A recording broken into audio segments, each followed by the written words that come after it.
This literature kit on The Great Gatsby by F. Scott Fitzgerald encourages students to make connections between the novel and real life through discussion questions and writing prompts.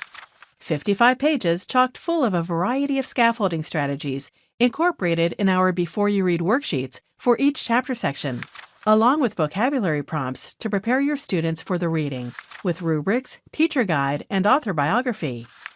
Use evidence from the text to explain how Nick describes Myrtle's sister.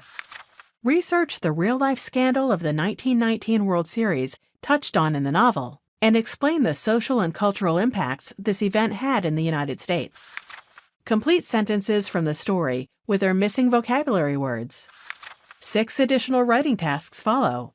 Supplement an existing unit with in-depth writing tasks, such as picking up Nick's story 5 years after the events in the novel, and discussing where Nick would be and what he would be doing.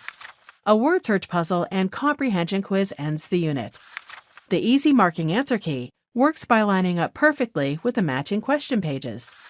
3 color posters, which are graphic organizers, completes the resource.